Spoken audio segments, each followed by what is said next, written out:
안녕하세요, 여러분. 오늘은 여러분의 생각을 완전히 뒤흔들어 놓을 한 명의 철학자를 소개하려고 합니다.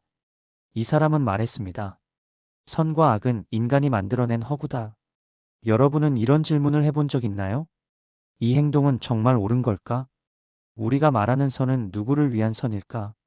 착하게 사는 것이 과연 행복한 삶일까? 오늘 우리가 만날 사람은 바로 19세기 독일의 철학자 프리드리히 니체입니다. 니체는 단순히 철학자가 아닙니다. 그는 서양 2000년 도덕의 기반을 정면으로 도전한 사상가입니다. 그의 말은 불편하고 위험하고 때로는 오해받습니다. 하지만 그 안에는 우리가 간과했던 진실이 숨어 있습니다. 왜 니체의 철학은 지금 2025년에도 유튜브와 SNS에서 계속 회자되는 걸까요? 그 이유를 지금부터 함께 파헤쳐 보겠습니다. 일부 니체는 누구인가? 프리드리히 니체는 1844년 독일에서 태어났습니다. 목사의 아들로 태어나 어린 시절부터 엄격한 기독교 교육을 받았죠. 하지만 그는 점차 종교의 회의를 느끼기 시작했고, 결국 기독교 도덕체계 전체를 비판하는 철학자가 됩니다. 니체는 평생 병약했고 외로웠으며 말년에는 정신적 붕괴를 겪었습니다. 하지만 그가 남긴 책들은 오늘날까지도 전 세계 사상가들에게 영감을 주고 있습니다. 그의 대표작들을 한번 볼까요? 차라투스트라는 이렇게 말했다. 선악의 저편, 도덕의 계보, 즐거운 학문. 이 책들 속에서 니체는 계속해서 같은 질문을 던집니다. 우리가 믿는 도덕은 정말 진리인가? 아니면 누군가가 우리를 통제하기 위해 만든 도구는 아닌가? 이 질문이 왜 중요한지 지금부터 본격적으로 들어가 보겠습니다. 2부 니체는 왜 기존 윤리를 의심했는가? 화면 19세기 유럽 교회 이미지. 니체가 살던 19세기 유럽은 기독교 도덕이 절대적인 시대였습니다. 당시 사회에서 가르친 미덕은 이런 것들이었죠. 겸손은 선이다. 복종은 미덕이다. 욕망은 죄악이다. 고통을 참고 견디는 것이 올바르다. 하지만 니체는 이렇게 물었습니다. 이 도덕은 정말 인간을 강하게 만드는가? 아니면 인간을 약하게 만드는 도덕은 아닌가? 니체는 당시의 도덕이 본질적으로 강자의 생명력을 억누르고 약자를 정당화하는 도덕이라고 봤습니다. 그는 이것을 노예 도덕 슬레이브 머렐러티라고 불렀습니다. 무슨 뜻일까요? 니체의 관점에서 기독교 도덕은 원래 강하고 당당했던 인간들을 죄인으로 만들었습니다. 너는 태어날 때부터 죄를 지었다. 내 욕망은 나쁘다. 겸손하게 고개를 숙여라. 이런 메시지들이 반복되면서 인간은 스스로를 부정하게 되었다는 겁니다. 예를 들어볼까요? 한 아이가 있습니다. 이 아이는 본능적으로 뛰고 소리 지르고 탐험하고 싶어 합니다. 하지만 사회는 계속 말합니다. 조용히 해. 순종해. 내 감정을 억눌러. 결국 이 아이는 자신의 본성을 나쁜 것으로 받아들이게 됩니다. 니체는 이것이 서양 사회 전체에 일어난 일이라고 보았습니다. 니체는 이렇게 선언합니다. 이 도덕은 생명을 긍정하는 것이 아니라 생명을 부정하는 도덕이다. 그렇다면 선과 악은 애초에 어떻게 만들어진 걸까요? 삼부선과 악은 어떻게 만들어졌는가? 니체는 그의 저서 도덕의 계보에서 선과 악의 기원을 추적합니다. 그리고 그는 놀라운 이야기를 들려줍니다. 니체에 따르면 역사상 두 가지 종류의 도덕이 있었습니다. 주인 도덕 메스터 머렐러티, 고대 귀족과 전사 계급의 도덕입니다. 그들은 이렇게 생각했습니다. 강함선, 창조성선, 자기긍정선, 용기선. 나는 강하다. 나는 창조한다. 그러므로 나는 선하다. 이들에게 악은 단지 약함, 비겁함, 무기력함을 의미했습니다. 노예 도덕 슬레이브 머렐러티. 하지만 권력을 가지지 못한 사람들, 즉 노예들은 다르게 생각했습니다. 그들은 자신들의 약함을 정당화하기 위해 가치를 뒤집었습니다. 겸손선, 순종선, 인내선, 희생선. 저들은 강하다. 그러므로 그들은 악이다. 우리는 약하지만 그것이 오히려 선이다. 니체는 이것이 유대교와 기독교의 등장과 함께 본격화되었다고 봅니다. 로마 제국 시대, 실제 권력을 가지지 못한 사람들은 종교를 통해 새로운 가치 체계를 만들었습니다. 지상의 권력은 의미 없다. 진짜 승리는 천국에서 이루어진다. 강자는 지옥에 가고 약자는 천국에 간다. 이렇게 해서 선과 악의 정의가 완전히 뒤바뀌었다는 것이죠. 니체가 말하고 싶은 것은 명확합니다. 선과 악은 절대적인 진리가 아니다. 그것은 권력 관계 속에서 만들어진 해석일 뿐이다. 도덕은 진리가 아니라 관점이다. 이 말을 들으면 어떤 생각이 드시나요? 불편하신가요? 위험하게 느껴지시나요? 실제로 이 생각은 엄청난 윤리적 딜레마를 낳습니다. 사부 니체의 윤리적 딜레마. 만약 선과 악이 상대적이라면 우리는 어떻게 살아야 할까요? 니체의 답은 간단하면서도 위험합니다. 스스로의 가치를 창조하라. 하지만 바로 여기서 문제가 시작됩니다. 딜레마 1. 강자의 폭력은 정당화되는가? 만약 도덕이 상대적이라면 강자가 약자를 억압해도 되는 걸까요? 니체는 이렇게 대답합니다. 나는 폭력을 옹호하지 않는다. 내가 비판하는 것은 무조건적인 연민의 강요다. 니체가 문제 삼은 것은 약함을 미화하는 문화였습니다.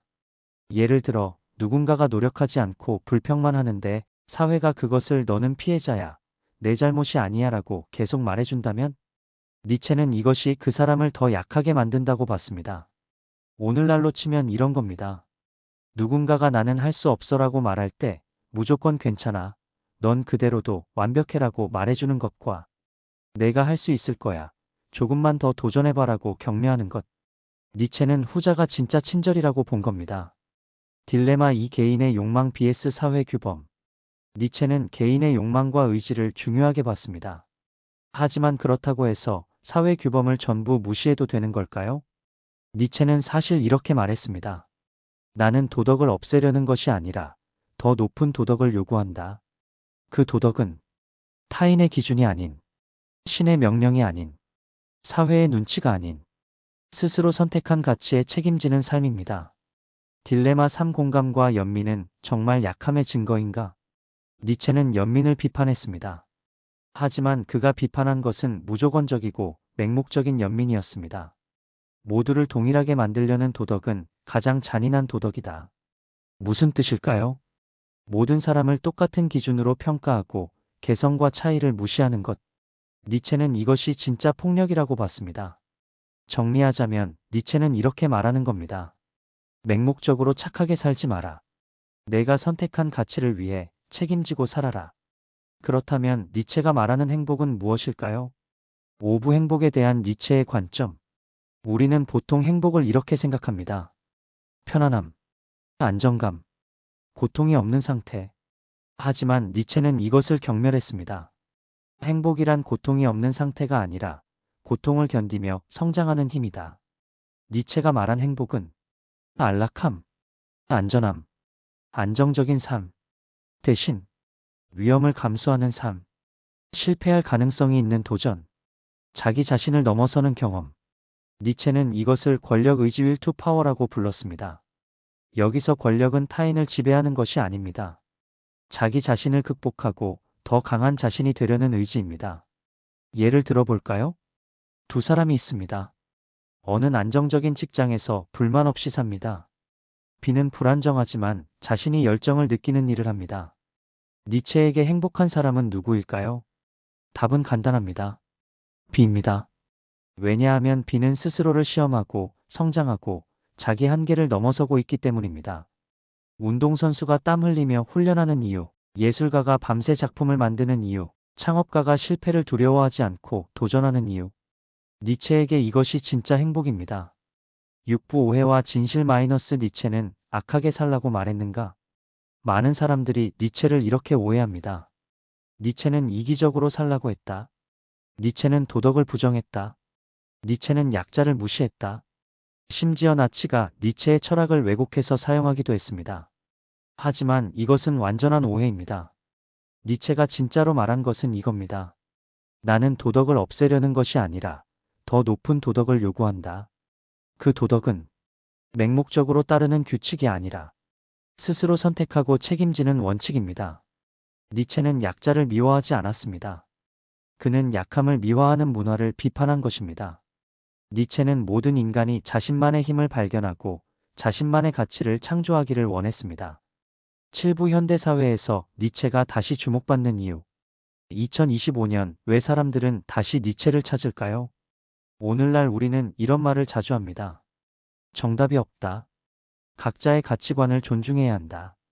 행복은 사람마다 다르다. 이 말들은 사실 니체가 100년 전에 던진 질문에서 시작되었습니다. 우리는 지금 이런 시대를 살고 있습니다.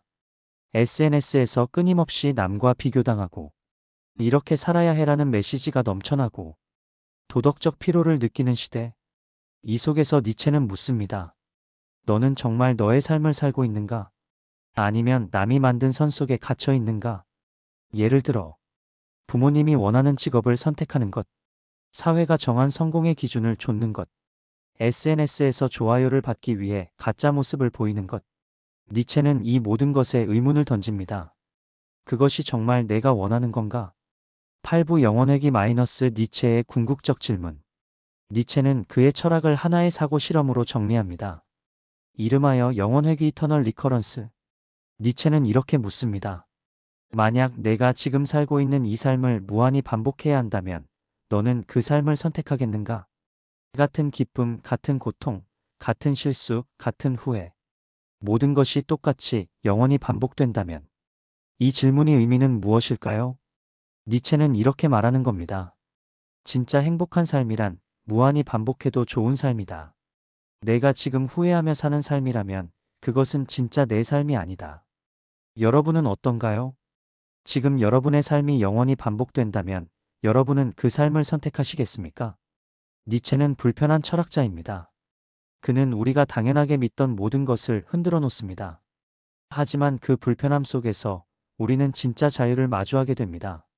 니체가 우리에게 남긴 것은 선과 악을 의심할 용기, 행복을 다시 정의할 용기, 그리고 자기 삶의 주인이 될 용기.